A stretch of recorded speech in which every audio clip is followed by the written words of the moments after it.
5 years, 3 months, and 17 days. That was exactly the time Brandon and I shared before that Thursday when love turned to ashes. The clock read 7:35 p.m. when my world quietly crumbled. There was no sound of shattering glass or desperate screams, just the soft slide of his finger on his phone screen, unaware that I was watching through the mirror's reflection. "Sarah, don't you think it's better to visit your mom this weekend? It's been a while since you've seen her, and I'm sure she'll miss you," Brandon said while straightening the navy blue tie I had given him on his birthday. His eyes didn't meet mine. I had noticed it for weeks. The subtle sidelong glances, the hidden messages, the late work nights with explanations too elaborate to be believable. Brandon had always been a terrible liar. The corner of his mouth would twitch ever so slightly whenever he made up a story, as if his own body betrayed him. Subscribe to the channel and leave your like for more stories like this. "Do you have any plans for the weekend?" I asked, keeping my tone casual as I applied my favorite lipstick. "No, nothing important. I just thought it might be good for you, you know? Sometime with your family," he replied too quickly. "Maybe I'll catch up on some reports at the office." I nodded silently in agreement. After kissing my forehead, he left for work. The apartment was empty except for the heavy feeling of suspicion. I took a deep breath, trying to calm my racing heart. I'm not the type to invade someone else's privacy, but when trust is broken, new limits are set. His phone. He had forgotten it in his morning rush. I unlocked the screen. The password was still my birthday, and there were the proofs I feared to find. Messages to someone labeled only A. Detailed plans for Friday night, specific times, promises of an unforgettable evening when the house would be empty. My fingers trembled as I scrolled through the conversation. The initial pain quickly turned into something colder, more calculated. A crystal clear resolve took shape in my mind. There would be no desperate tears, no dramatic confrontations. I wasn't going to beg for explanations or forgiveness. "Honey, I think you're right," I said on the phone hours later. "I'm going to visit my mom this weekend. I'll leave after work tomorrow and be back only on Sunday." The barely concealed happiness in his voice when he replied was like salt on an open wound. I ended the call with a false sweetness I never thought I was capable of. That night, while Brandon slept soundly next to me, I began planning every detail. On Friday, I left the house with my suitcase exactly as planned. Brandon hugged me at the door, kissed my lips, and wished me a good trip. I watched through the rear-view mirror as he waved, probably already counting the minutes until his special guest arrived. What Brandon didn't know was that I never left our neighborhood. I parked a few blocks away and waited. At 7 p.m., I returned quietly with the spare keys he didn't know I had. Our house was empty, but not for long. I opened the best wine we had saved for special occasions. I lit candles placed strategically around the dining room. I scattered red rose petals to form a path leading to our table.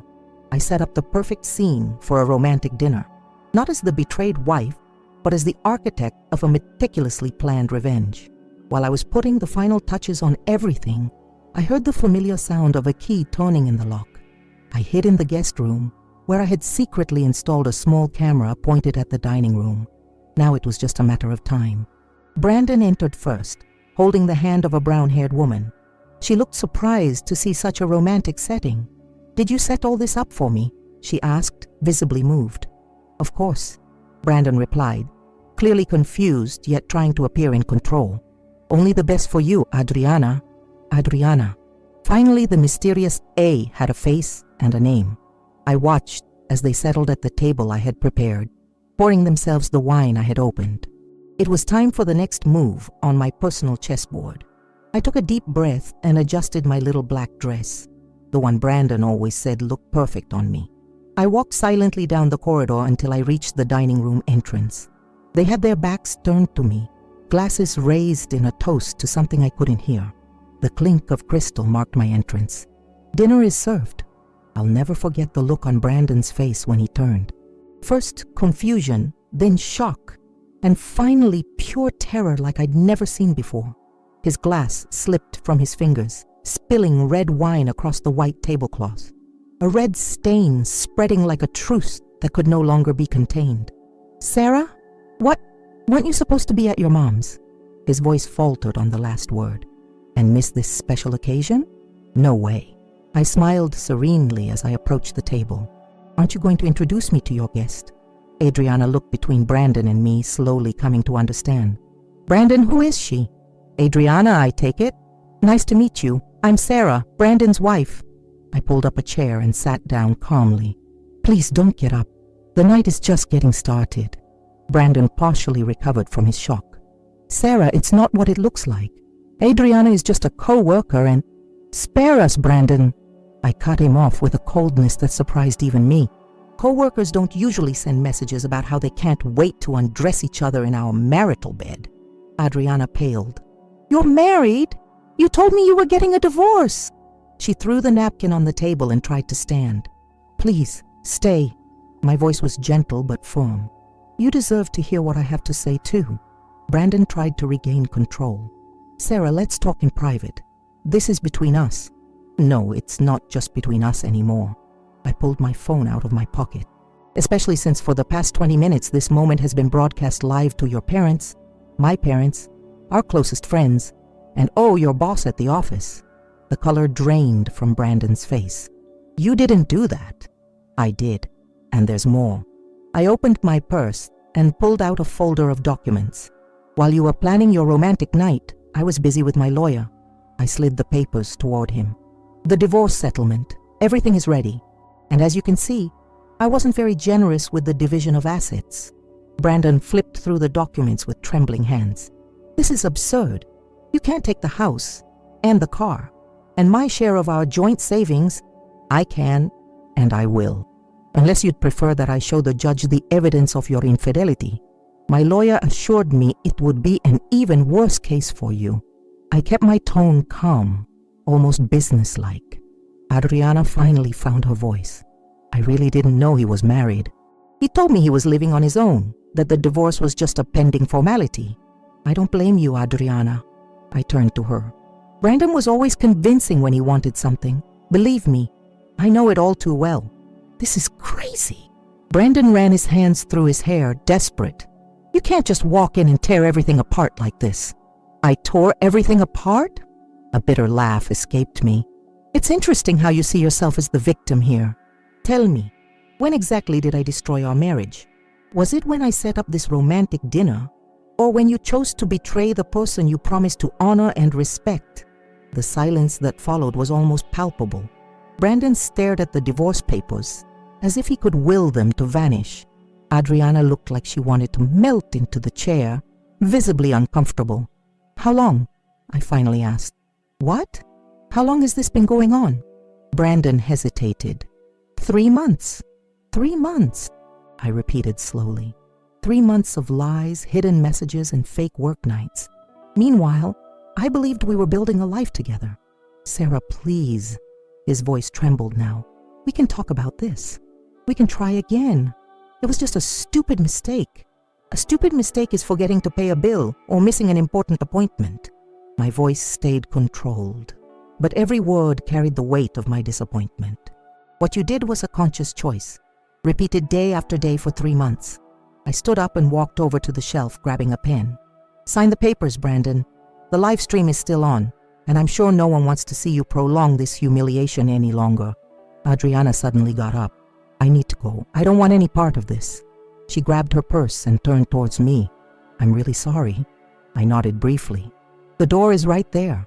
After she left, it was just Brandon and me, with only the ticking of the clock on the wall and the occasional crackle of the candles breaking the silence. "Why do it this way?" he finally asked. "Why not just confront me when you found out?" I sat back down and looked him straight in the eyes. "Because you didn't deserve that kind of kindness. You didn't hesitate to plan to cheat on me in our own house, in our own bed. Why should I spare your feelings?" He lowered his eyes to the documents. "And what if I refuse to sign? Then my lawyer will file the case on Monday, presenting all the evidence I have against you. It will take longer, cost more, and be a lot more public." I leaned over the table. "But in the end, the result will be the same." Brandon picked up the pen, his hand trembling slightly. For a moment I saw the man I had fallen in love with years ago, vulnerable and scared of losing something precious. But then I remembered the messages on his phone, the ease with which he lied to me, and my heart hardened once more. "You're going to regret this, Sarah." His voice was low, almost a whisper. "Nobody's perfect. Everyone makes mistakes. You're right. My mistake was trusting you." I pushed the papers closer to him. "Sign." With a defeated sigh, Brandon signed every page I had marked. Every stroke of his pen marked the end of an era in my life. When he was done, I gathered the documents and carefully put them in my purse. "I'm staying at a hotel until Sunday. When I get back, I expect you and your things to be gone."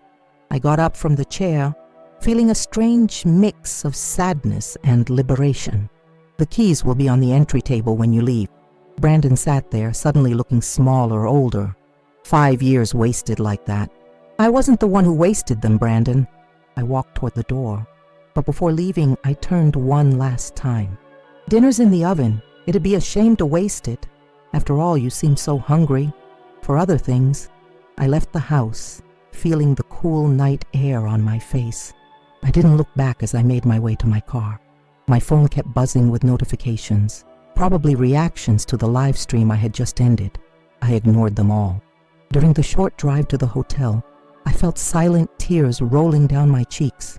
They weren't tears of sadness or anger, but of relief, as if a huge weight had been lifted off my shoulders.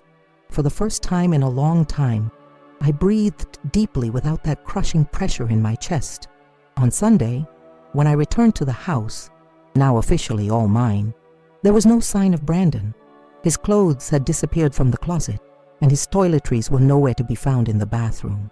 It was as if he had never existed, except for the marks on the walls where his favorite pictures used to hang. During the following week, I had to deal with the fallout from my public exposure. Some friends criticized me for how I handled the situation.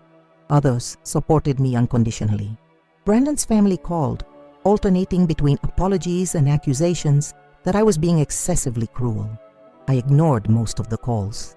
3 weeks after the incident, while sitting in a cafe 2 blocks from home, I realized I hadn't thought about Brandon in almost 2 whole days. It was a start. The black, unsweetened coffee I held in my hands was bitter but genuine, just like my new reality. A woman at the next table was reading a book of poetry. When our eyes met, she smiled politely.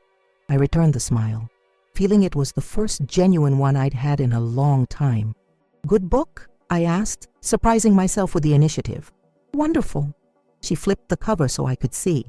"It's about new beginnings." New beginnings. The word resonated inside me like a distant bell. Yes, that was exactly what I was experiencing. Not an end, but a fresh start. I took another sip of my coffee, savoring the bitterness that now somehow tasted pleasant. Life without sugar, without pretenses, had its own kind of sweetness, a raw honesty I had once forgotten to appreciate. As I watched people pass by the cafe window, each absorbed in their own story, I realized mine was just beginning. The chapter with Brandon was over. But the book went on, with blank pages waiting to be filled.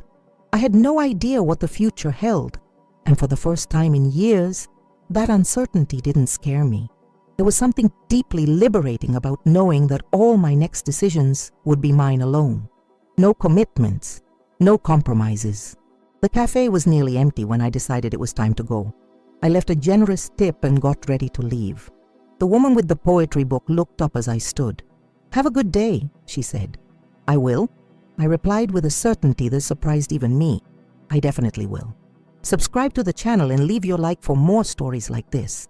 I walked out of the cafe and stood on the sidewalk, feeling the autumn sun warm my face. Ahead of me, the street stretched out with endless possibilities. It was just me now, me and a future all my own. And that, I realized, was more than enough. It was exactly what I needed.